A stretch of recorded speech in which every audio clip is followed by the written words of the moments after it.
caríssimos irmãos e irmãs, estamos aqui mais uma vez para partilharmos a palavra de Deus. Nós vamos partilhar hoje no 32º domingo do tempo comum, a primeira leitura, que é do livro da Sabedoria, capítulo 6, versículos 12 a 16, a segunda leitura da primeira carta de São Paulo aos Tessalonicenses, capítulo 4, versículos 13 a 18, e o evangelho que nós vamos ouvir agora, de Mateus 25, 1 a 13. O Senhor esteja convosco, Ele está no meio de nós. Proclamação do evangelho de Jesus Cristo segundo Mateus. Glória a vós, Senhor. Naquele tempo, disse Jesus a seus discípulos esta parábola. O reino dos céus é como a história das 10 jovens que pegaram suas lâmpadas de óleo e saíram ao encontro do noivo. 5 delas eram imprevidentes e 5 delas eram previdentes. As imprevidentes pegaram suas lâmpadas, mas não levaram óleo consigo. As previdentes, porém, levaram vasilhas com óleo junto com as lâmpadas. O noivo estava demorando e todas elas acabaram cochilando e dormindo. No meio da noite, ouviu-se um grito: "O noivo está chegando, ide ao seu encontro." Então as 10 jovens se levantaram e prepararam as lâmpadas. As imprevidentes disseram às previdentes: "Dai-nos um pouco do óleo, porque as nossas lâmpadas estão se apagando." As previdentes responderam: "De modo nenhum, porque o óleo pode ser insuficiente para nós e para vós. É melhor irdes comprar dos vendedores." Enquanto elas foram comprar o óleo, o noivo chegou e as que estavam preparadas entraram com ele para a festa de casamento. E a porta se fechou. Por fim, chegaram também as outras jovens e disseram: "Senhor, Senhor, abre-nos a porta." Ele, porém, respondeu: em verdade, eu vos digo, não vos conheço. Portanto, ficai vigiando, pois não sabeis qual dia nem a hora. Palavra da salvação. Glória a vós, Senhor. Meus irmãos, minhas irmãs, a vocês que me acompanham aqui neste canal, hoje a palavra de Deus é para nós um grande convite à vigilância, a ficarmos vigilantes, porque nós não sabemos nem o dia nem a hora, como diz o Evangelho. A primeira leitura, tirada do livro da Sabedoria, foi escrito no século I a.C., é um dos livros mais novos do Antigo Testamento, foi escrito por um judeu piedoso. E esta sabedoria, nós não sabemos o que é. Alguns dizem que pode ser uma moça, uma bela moça, a qual ele estava procurando, mas também outros dizem que esta sabedoria é Deus. Porque a leitura diz que quando nós buscamos, nós facilmente encontramos essa sabedoria. Quando nós vamos ao encontro, nós a encontramos facilmente, porque ela é vistosa, ela é encontrada por aqueles que procuram, ou seja, quando a gente vai procurar, ela se deixa encontrar. Ela se antecipa a conhecer aqueles que a desejam. Meditar sobre ela é a perfeição da prudência.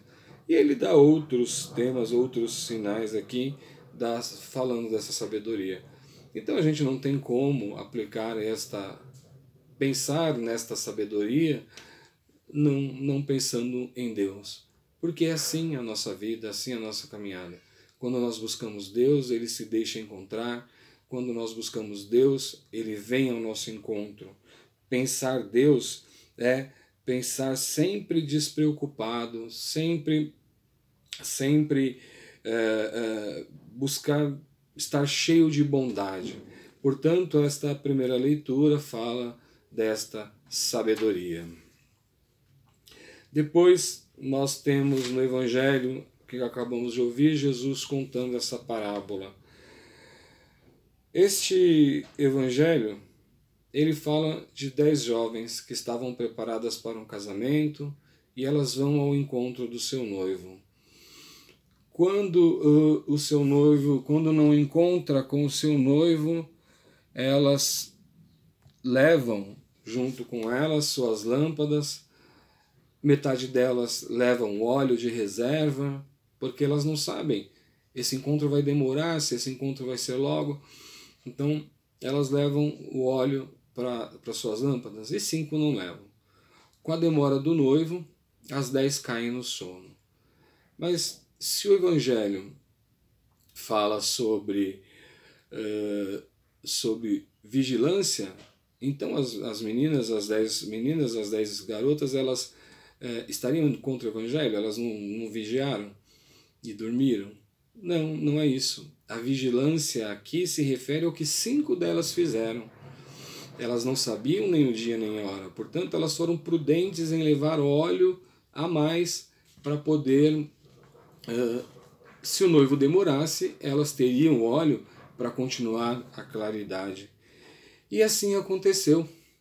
Quando o noivo veio, as que não tinham levado óleo ficaram desesperadas, porque elas não tinham mais óleo.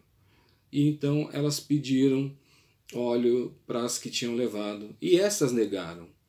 Essa atitude foi correta? Sim, porque como a linguagem aqui é uma linguagem metafórica, esse óleo significa na nossa vida aquilo que nós fizemos, ou aquilo que nós fazemos sempre com aquilo que nós aprendemos de Jesus. Como nós colocamos em prática todos os ensinamentos de Jesus. Portanto, então, eu não posso salvar uma outra pessoa baseado naquilo que eu fiz, porque quando o noivo, que é Jesus, voltar, são as minhas ações, as minhas obras, que serão julgadas para saber se eu vou ser salvo ou não. Então eu não posso dizer, olha, eu tenho aqui um pouco a mais, eu vou doar para aquele ali que tem um pouco a menos. Então a atitude dessas jovens está correta e não dá. Por quê? Porque é justamente sobre isso que o Evangelho está falando. Que esse noivo, que é Jesus, quando chega, cada um de nós teremos que apresentar as nossas boas ações a Ele. E eu não vou apresentar as boas ações do outro. Portanto, elas tiveram uma atitude correta. As que não tinham levado ficaram preocupadas, saíram correndo, tentando achar o óleo. E o que acontece? O noivo chega e entra somente com aquelas 5 que eram previdentes, que estavam preparadas, e a porta se fecha. Depois, as outras 5 chegam e começam a bater na porta, querendo entrar, mas elas não conseguem, porque diz Jesus, eu não vos conheço. Portanto, ficai vigiando. Caríssimos irmãos e irmãs, nós não sabemos nem o dia e nem a hora que Jesus vai voltar. Nós temos que manter uma nossa atitude de vigilância constante, sempre estarmos atentos aos sinais, atentos em colocar em dia, em colocar em prática a palavra que Jesus nos ensina, os seus ensinamentos, tudo aquilo que Jesus deixou para nós como herança, temos que ir colocando em prática todos os dias, porque não sabemos nem o dia e nem a hora que Jesus vai voltar. Olha o que diz São Paulo na segunda leitura. A comunidade dos Tessalonicenses era formada basicamente por judeus que tinham deixado do judaísmo e tinham aderido ao cristianismo. Só que esses judeus eles queriam enculturar algumas coisas da religião judaica dentro do cristianismo. E Paulo sempre, quando fundava as suas comunidades, ele fundava, passava os ensinamentos e partia em viagem para fundar novas comunidades. E sempre ele mandava alguém para voltar na comunidade, para ver como que ela estava, se ela estava seguindo realmente os ensinamentos. E para esta comunidade ele manda Timóteo verificar o que está acontecendo. E Timóteo volta com a notícia de que eles estão preocupados com os mortos, que muitas pessoas que vão perdendo seus entes queridos estão entristecendo a comunidade, preocupando com os mortos. Porque como eles provinham do judaísmo, e os judeus eles pensam a morte diferente de nós que somos cristãos. Então São Paulo escreve esta carta a eles dizendo que Jesus morreu e ressuscitou. Se Jesus morreu e ressuscitou, nós todos também iremos morrer e ressuscitar. Nós todos estaremos um dia no dia da nossa morte junto com Jesus, e que eles não, para que eles não ficassem tristes com isso. E veja, sobre a volta de Jesus que fala o Evangelho, São Paulo imaginava que Jesus voltaria ainda, ele estaria vivo para poder ver esta volta de Jesus, porque ele diz na leitura: não queremos deixar-vos na incerteza a respeito dos mortos, para que não fiqueis tristes como os outros, que não têm esperança. Se Jesus morreu e ressuscitou, e esta é a nossa fé, esta é a fé que nós cremos, de modo semelhante, Deus trará de volta com Cristo os que através dele entraram no sono da morte. Isto vos declaramos, segundo a palavra do Senhor. Nós que fomos deixados com vida para a vinda do Senhor, não levaremos vantagem em relação aos que morreram, pois o Senhor mesmo, quando for dada a ordem, a voz dos arcanjos e ao som da trombeta, descerá do céu os que morreram em Cristo. Em seguida, nós que aqui estamos, ou seja, São Paulo acreditava que esta vinda de Jesus, eles estariam vivos ainda e seriam elevados aos céus. Então, para que isso aconteça, ele pede que fique também em vigilância, esperando essa vinda. Ele quer fazer com que a comunidade não fique mais tão preocupada, que não fique entristecida, que se Jesus morreu, foi para salvar a eles e a todos os que já haviam morrido. Então, São Paulo quer dar esse alento aos irmãos e irmãs da comunidade. Portanto, caríssimos irmãos e irmãs, a palavra central do Evangelho hoje para nós, que fica para todos nós, é: orai e vigiai. Nós não sabemos quando Jesus vai voltar. E se Jesus voltasse hoje? O que você teria para apresentar para Jesus? Se Jesus voltasse neste momento, o que você faria, o que você traria e apresentaria a Jesus como sendo o seu óleo? O que você tem feito com aquilo que Jesus tem deixado para nós, com os ensinamentos que vêm através da palavra de Deus? O que você tem feito com isto, meu irmão, minha irmã? Você tem colocado em prática os ensinamentos de Jesus? Você tem olhado para os seus semelhantes? Você tem pensado naqueles que precisam de você? Você tem feito isso?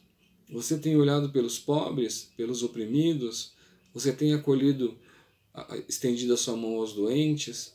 Você tem acolhido as crianças? Como que você está vivendo? A palavra de Deus de hoje deixa esta questão: orai e vigiai. Nós não sabemos a hora que o noivo vai voltar.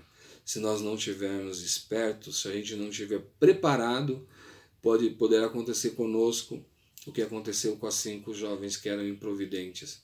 A porta se fechar e o Senhor dizer: eu não os conheço. Caríssimos irmãos e irmãs, se você ainda não vivencia a palavra de Deus da forma que ela tem que ser vivenciada, se você ainda acha que falta alguma coisa na sua vida, lembre-se, ainda dá tempo, porque nós não sabemos quando Jesus vai voltar. Só quem sabe é Deus. Deus sabe. O que nós temos a plena certeza é que sim, que Ele vai voltar. Então, se você não tem sido um bom cristão, essa é a hora, esse é o momento de você se converter de verdade, de você converter o seu coração, de você buscar na palavra de Deus a vivência, de você buscar na palavra de Deus todos os ensinamentos que Jesus deixou e ir colocando em prática gradualmente, todos os dias. O processo de conversão, ele é um processo diário. Eu não me converto da noite para o dia. E nós temos muita coisa para olhar e que nos apresenta as Sagradas Escrituras. Portanto, caríssimos irmãos e irmãs, fica a dica da palavra, do que liga as 3 leituras hoje. Orai e vigiai, porque nós não sabemos nem o dia, nem a hora que o Senhor vai voltar. Louvado seja nosso Senhor Jesus Cristo, para sempre seja louvado.